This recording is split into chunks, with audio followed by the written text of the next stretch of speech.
అభిజ్ఞ అంటే తెలుసుకోవాలనే కోరిక. ఈరోజు మనం 10th class NCERT maths chapter 10 circles అనే టాపిక్ నేర్చుకుందాం.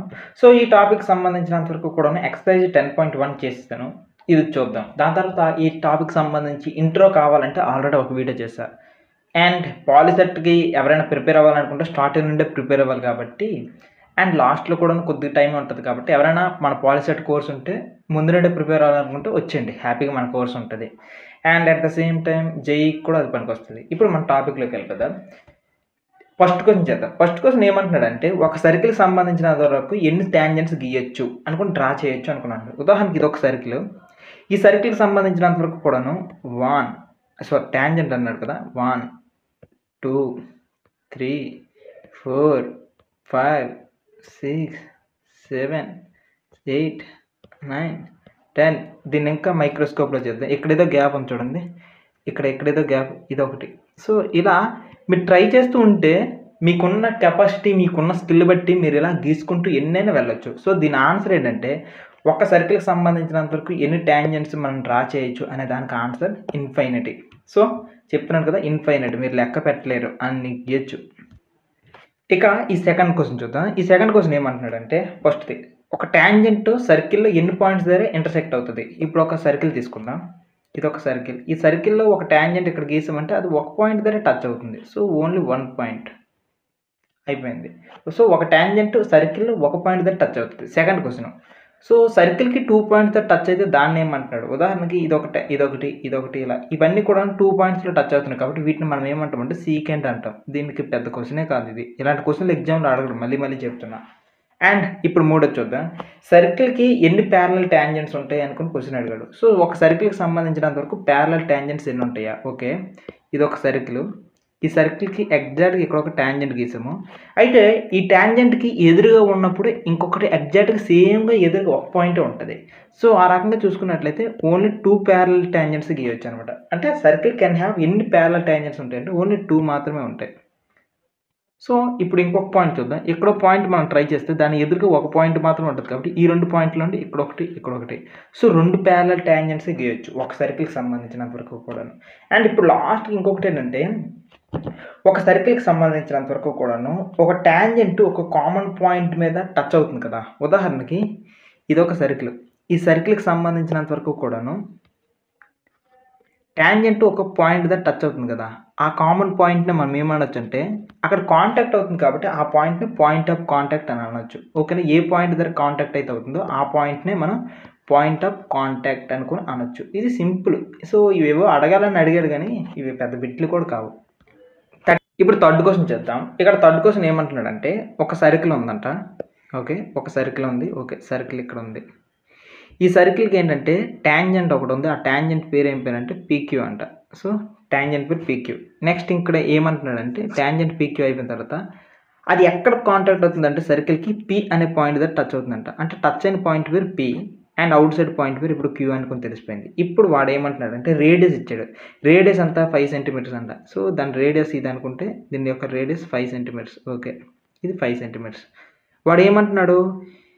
ఈ 5 సెంటీమీటర్స్ అయింది కాబట్టి ఈ ఓ పాయింట్ నుండి క్యూ పాయింట్ వరకు ఉన్న డిస్టెన్స్ అడుగుతున్నాడు. సో, ఓ పాయింట్ నుండి క్యూ పాయింట్ వరకు చూద్దాం. సో, దీన్ని జూమ్ చేస్తే మనకి ఇదొక ఏ ట్రయాంగిల్‌లా వస్తుందంటే రైట్ యాంగిల్ ట్రయాంగిల్‌లా వచ్చింది. సో, ఇదొక రైట్ యాంగిల్ ట్రయాంగిల్. అంటే మనకి చూడండి ఇది ఎలా వచ్చింది? ఇలా స్ట్రెయిట్ లైను. ఇలా ఒక 90 డిగ్రీస్. సో, ఇది 90 డిగ్రీస్. దాని తర్వాత ఇంకొక పాయింట్ చూస్తే ఇలా యాంగిల్ వచ్చింది. సో, ఇది క్యూ, ఇది పీ, ఇది ఓ. సో, మనకి ఇచ్చిందేంటంటే ఇది 5 అంట. ఇది మనకు తెలియదు. సో, ఈ రకంగా ఇచ్చాడు. సో, ఈ రకంగా ఇచ్చేటప్పుడు మనకేంటంటే ఇక్కడ పీక్యూ లెంత్ కూడా ఇచ్చినట్టు ఉన్నాడు. ఓక్యూ లెంత్ అంట 12. ఇప్పుడు ఇక్కడ మనం పైథాగరస్ ఫార్ములాని అప్లై చేసేద్దాం. ఇక్కడ పైథాగరస్ ఫార్ములాని అప్లై చేద్దాం చూద్దాం. పైథాగరస్ ఫార్ములా ఏంటంటే ఇక్కడ hypotenuse square is equals to side square plus side square అనమాట. ఇక్కడ మనకి ట్రయాంగిల్ రైట్ యాంగిల్‌కి ఎదురుగా ఉంది కాబట్టి అదే హైపోటెన్యూస్. కాబట్టి దానికి మనం వేసుకునే వాల్యూ 12. సో, 12 వేసుకుందాం. ఇది 12 స్క్వేర్ ఈక్వల్స్ టు సైడ్ మనకు ఒక సైడ్ ఆల్రెడీ తెలిసిపోయింది కదా 5 స్క్వేర్. ఇంకొక ఎస్ అనేది తెలియదు కాబట్టి అది ఎస్ స్క్వేర్ కదా. 12 స్క్వేర్ అంటే 144. ఈ 5 స్క్వేర్ ఇటువైపు వస్తే -25. స్క్వేర్ ఇటువైపు వస్తే రూట్ అనమాట. Equal to S. ఈ మొత్తాన్ని సాల్వ్ చేస్తే మనకు 145 నుండి 25 తీస్తే మనకు వచ్చే వాల్యూ 119. 32 రూట్ ఉంది కదా, రూట్. సో మనకు వచ్చే సైడ్ ఏంటంటే √119 అనమాట. ఇది ఆన్సర్. సో మనకు ఆల్రెడీ ఉంది, డి అనేది ఆప్షన్ అనమాట. సో ఇంతటితో అయిపోయింది. నెక్స్ట్ మనకి ఇక్కడ ఒకటి అడిగాడు, ఈ ఫోర్త్ సమ్ కూడా చేద్దాం. ఫోర్త్ సమ్ చేద్దాం. ఇక్కడ ఫోర్త్ సమ్ ఏమంటున్నాడంటే, ఒక సర్కిల్ ఉందంట. ఈ సర్కిల్కి వీడేమంటున్నాడంటే ఒక లైన్ ఇలా గీస్తున్నాడు అంట. ఈ గీసిన దానికి ప్యారలల్గా ఒక టాంజెంట్ గీయమంటున్నాడు, ఒక సీకెంట్ గీయమంటున్నాడు. నాలాంటి వాడు అయితే ఎగ్జామ్ ఇలాగే చేసేస్తాడు. కాకపోతే ఇప్పుడు ప్రజెంట్ నేను మిమ్మల్ని టీచ్ చేస్తున్నాను కదా, టీచ్ చేసినప్పుడు ఈ రకంగా చేయలేను. సో నేను పక్కా దాన్ని కొద్దిగా కన్స్ట్రక్షన్ రూపంలోనే చేయాలి. సో చేస్తాను, చేసి మీకు చూపిస్తాను. సో కన్స్ట్రక్షన్లో ఎలా చేయాలి ఏంటి అనేది చూపిస్తాను, సరదాగా చూపిస్తాను. మీరు ఎవరు సీరియస్గా తీసుకోకండి దీన్ని. సో ఇదొకటి, దీన్ని ఏమంటారు, రౌండర్ అంటారా? ఓకే, రౌండర్ అనుకుంటా మేబీ.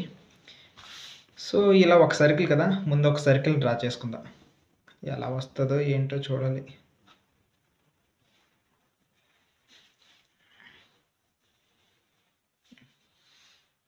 ఇలా ఒక సర్కిల్ని డ్రా చేస్తున్నాము. మొత్తానికి ఒక సర్కిల్ని అయితే డ్రా చేసాము. ఇప్పుడు మనకి క్వశ్చన్లో ఏమడిగారంటే, ఈ సర్కిల్ నుండి ఏం చెప్తున్నాడంటే ఒక స్ట్రైట్ లైన్ ఉందంట. ఆ స్ట్రైట్ లైన్ దీనికి స్ట్రైట్గా ఉంది అనుకొని చెప్తుంటారు కాబట్టి ఒకసారి చూద్దాం. సో ఒక స్ట్రైట్ లైన్ అన్నాడు కాబట్టి స్ట్రైట్ లైన్ కూడా గీసే ప్రయత్నం చేద్దాం. సో ఇది, సో ఇక్కడ ఒక స్ట్రైట్ లైన్ గీసేద్దాం.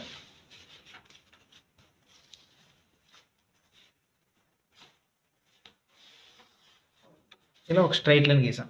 అయితే ఇక్కడ మన స్ట్రైట్ లైన్ అనేది ఇక్కడ నుండి అసలైనది టాలెంట్ అంతా మొదలవుతుంది.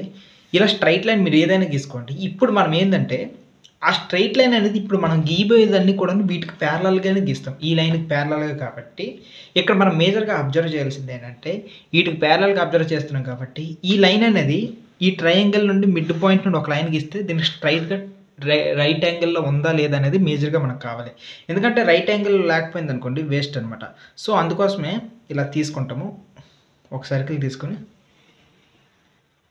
ఇలా తీసుకుంటే ఈ 2 పాయింట్స్ 2 ఉన్నాయి కదా. ఇప్పుడు మనం ఏం చేద్దామంటే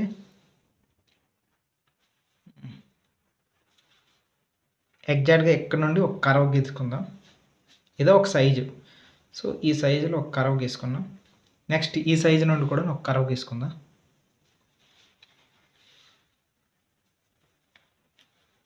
సో ఇప్పుడు ఏంటంటే ఈ సైడ్ నుండి ఈ సైడ్ నుండి 2 కర్వ్ గీసుకున్న తర్వాత దీనివల్ల మనకు వచ్చేది ఏంటంటే కరెక్ట్గా దీనికి ఎగ్జాక్ట్గా ఒక స్ట్రైట్ లైన్ వస్తుంది అనమాట. అందుకోసం ఈ లైన్ గీసాం. సో దీనివల్ల మనకి ఇక్కడ ఈ పాయింట్ ఉంది కదా, ఈ పాయింట్ దగ్గర నుండి ఈ పాయింట్కి, ఈ రెండింటికి కూడా ఒక స్ట్రైట్ లైన్ వస్తుంది.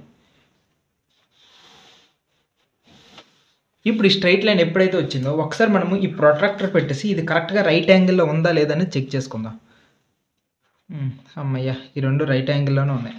కరెక్ట్గా ఇది రైట్ యాంగిల్లో ఉంది. సో ఎప్పుడైతే ఇది రైట్ యాంగిల్లో ఉందో అప్పుడు దీన్ని బట్టి మనకి ఏం తెలుస్తుందంటే, ఇక్కడ ఈ లైన్ అనేది దీనికి ప్యారలల్గా ఇక్కడ ఏ లైన్ అని గీసుకోవచ్చు అనమాట. సో దీనికి కరెక్ట్గా రైట్ యాంగిల్లో ఉంది కాబట్టి ఇక్కడ పైన మనం ఏం చేయాలంటే దీనికి సంబంధించినంత వరకు కూడాను ఇప్పుడు టాంజెంట్స్ గీయాలి. సో ఫస్ట్ టెస్ట్ ఏంటంటే ఇక్కడ ఒక స్ట్రైట్ లైన్ అనేది మనం గీసుకున్నాం, అది కూడా దీనికి కరెక్ట్గా 90 degrees ఉండేటట్లు యాంగిల్ గీసుకున్నాం. ఇది పాయింట్ 1.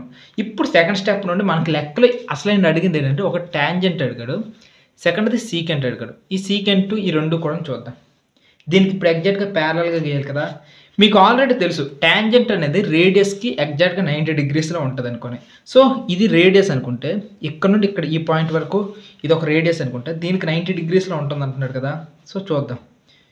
ఇలా ఒక చుక్క పెట్టుకొని కరెక్ట్గా 90 degrees అంటున్నాడు కదా. ఎస్, ఇలా 90 degrees. సో ఇప్పుడు మనం దీని నుండి ఒక లైన్ గీసేవచ్చు.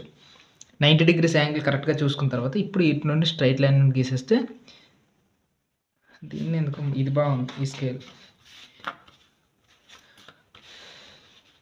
ఈ 2 పాయింట్స్ కనెక్ట్ అయ్యేటట్లు 90 degrees. ఇప్పుడు ఒక టాంజెంట్ అనేది అయిపోయింది. ఇది 90 degrees సరిగ్గా సరిపోయేటట్లు. ఎగ్జాక్ట్లీ ఇప్పుడు ఒక దీనికి ప్యారలల్గా సీకెంట్ కూడా గీయమన్నాడు కదా. ఈ సీకెంట్కి కూడా ఒకసారి 90 degrees వేస్తామంటే సెట్ అయిపోద్ది. ఏదో ఒక పాయింట్, ఇప్పుడు ఉదాహరణకి ఈ పాయింట్ దగ్గర తీసుకుందాం. ఇక్కడ నుండి 90 degrees ఉండేటట్లు చూసుకుంటా. ఇది 90 degrees పాయింట్ వచ్చింది. ఇప్పుడు ఈ రెండింటికి ప్యారలల్గా ఒక లైన్ గీసుకుంటా.